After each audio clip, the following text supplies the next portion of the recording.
Hi friends, सब लोग कैसे हैं आप लोग। सब प्रार्थना है कि सभी लोग अच्छे होंगे। इतने टाइम रात के 1:45 बज रहे हैं और इतनी रात में मेरा लाइव आने का सिर्फ इतना सा मकसद था कि मैं ये दिखाना चाहता हूँ कि कुछ लोग ये कहते हैं कि यार पूरा दिन काम करता हूँ, थक जाता हूँ, इसलिए अपने आप को टाइम नहीं दे पाता।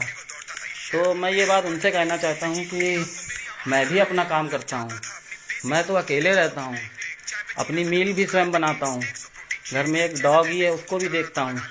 घर पे एक पिताजी हैं, उनको भी देखता हूँ। मेरी पूरी फैमिली दिल्ली में रहती है। पूरा दिन साउंड और लाइट का काम करता हूँ। आज भी पूरा एक भागवत समाप्त होने के बाद पूरा सामान समेट के आए, इसीलिए इतना लेट हो गए। लेकिन हमने अपनी कसरत को रेस्ट नहीं दिया। तो मैं ये नहीं बताना चाहता कि मैं बहुत बड़ा तुर्रम खान हूँ या जो भी हूँ। मैं सिर्फ इतना कहना चाहता हूँ कि जो एक्सक्यूजेज आप अपने आप को दे रहे हैं, तो आपको ये सोचना है कि क्या वो सही हैं। 1 घंटा अपने आप के लिए नहीं निकाल सकते क्या? मैं तो 2 घंटे वर्कआउट करता हूँ, उसके बाद अपनी प्रॉपर मील लेता हूँ। 6-7 पर डे मील मेरी होती हैं। लोग पूछ रहे हैं कि आप क्या ले रहे हो इतनी जल्दी, कैसे डेवलप हो पा रहे हो 6 महीने में इतनी जल्दी, और कुछ लोग मुझसे कंपटीशन भी कर रहे हैं।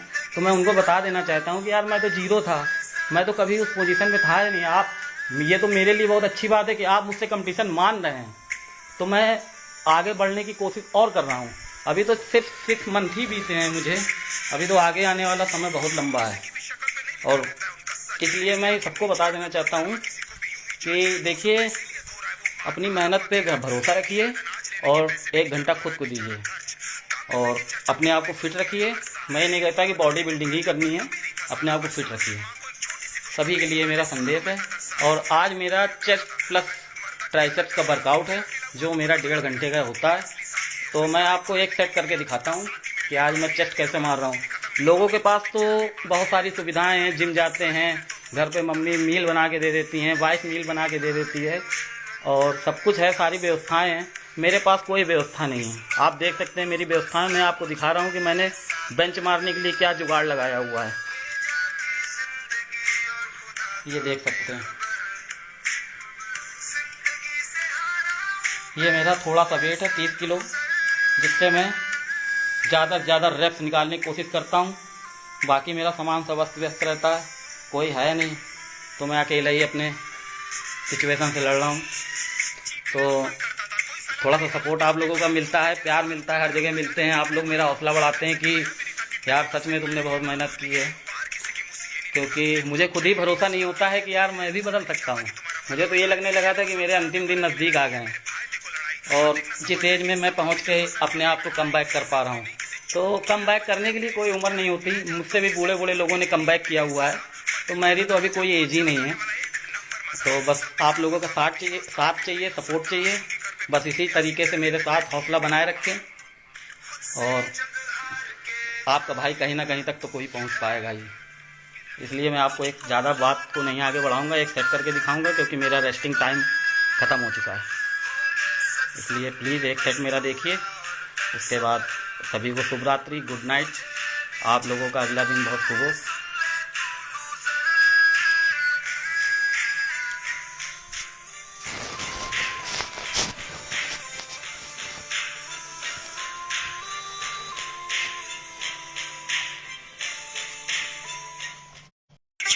सबसे बड़े लूजर की है दास्तान, उसको था वरदान, फटी रहेगी रमेश रहेगा वो परेशान। स्ट्रगल और कंगाली में ही निकलेगा उसका सारा जीवन, और कोई नहीं है बदनसीब भाई साहब, मैं यूं महान। हमेशा हिम्मत थी लाचार और हौसले थे मेरे बीमार। फेलियर के सागर में खाली पड़ा था उम्मीदों का बिछाया जाल। डरता था यार कहानी का साला निकलेगा भैया नहीं कोई साथ, या मेरे सारे पेन और सैक्रिफाइसेस हो जाएंगे यूं बेकार।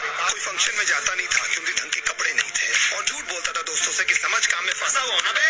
डे बाय डे अकेले काटने को दौड़ता था ये शहर बॉम्बे, और कितनी जोर से चीखूं कि आपको मेरी आवाज सुनाई दे। ललचाता था अपनी बेसिक जरूरतों की चीजों को देख देख। चाय पे जी रहा था जब दोस्त खा रहे थे केक, स्टेक्स और प्रोटीन शेक्स। जैसे तैसे फोन को चला रहा था लगा लगा के सैलो टेप्स। चिल्लरों की आवाज से हमेशा बजती रहती थी मेरी जेब। सब देते प्रवचन क्योंकि उनकी लाइफ चल रही है टनाटन, लेकिन जब हालत हो जाए तंग, सारे रास्ते हो जाए बंद, शक्ल का उड़ा हुआ हो रंग और उदास रहता हो मन, तब क्षण समझ में आता है कोई भजन और मोटिवेशन। फिर काहे का व्यवहार और कौन साले यार रिश्तेदार, वो बात करते भी ये संभल कर कहीं वापस मांग ना ले उधार। अब तो ठान लिया था कितना भी समय मुझे कर दे लाचार, इस वॉर में तो एटलीस्ट नहीं डालने वाला हूँ मैं अपने हथियार।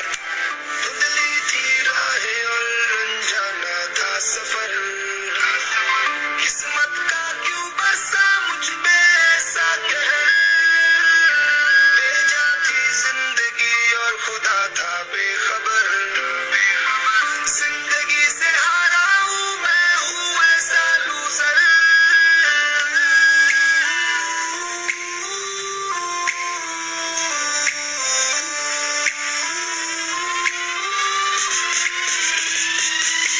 किसी की भी शक्ल पे नहीं लिखा रहता है उनका सच, इसलिए आंखें मीच कर मत करना किसी को भी यूं ही जज। हो सकता है इसीलिए खो रहा है वो बार बार अपना धीरज, क्योंकि शायद अनाज लेने के पैसे भी नहीं कर पा रहा है बेचारा खर्च। काम मिलने की चर्चा को अब एक हो गया था अरसा, ये वो बादल थे जो गरजा पर कभी नहीं था साला बरसा। माँ को एक छोटी सी खुशखबरी सुनाने सालों में तरसा, फिर झूठ बोल दिया करता था, अबे मरता क्या ना करता। फिर अकेला हुआ तो पता लगा मेरा हिम्मत ही मेरा असली साथी है, और इस लड़ाई को लड़ने के लिए मेरा खुद का साथ ही मेरे लिए काफी है। एक आवाज बोलती थी खत्म नहीं हुआ बे, पिक्चर अभी बाकी है, मेरा दिन आता है साले, फिर तो तू एक छोटा हाथी है। अगर आपको मेरी बात पसंद आए तो वीडियो की कोई जरूरी नहीं है, जवाब रह मेरी बात सुनो, क्योंकि मैंने बहुत हिस्से कर दिया अपनी लाइफ में। अब समझ में आ रहा है जो सही वे है वो अपने आप को अच्छा रखें, इससे बढ़ के कुछ नहीं है, कोई सपोर्ट नहीं करता। आप बीमार होंगे तो सिर्फ आप ही हो, कुछ नहीं इलाज करेंगे, कोई दूसरा नहीं आएगा।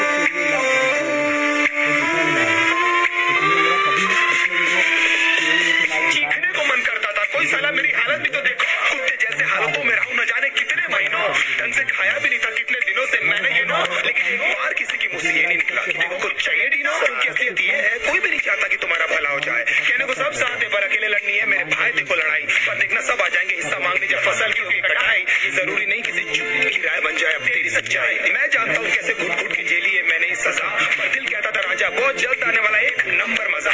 सब बिखरा हुआ था पर विश्वास था मैं फेल नहीं हो सकता, क्योंकि घर पे भूखी प्यासी धरने पे बैठी है मेरी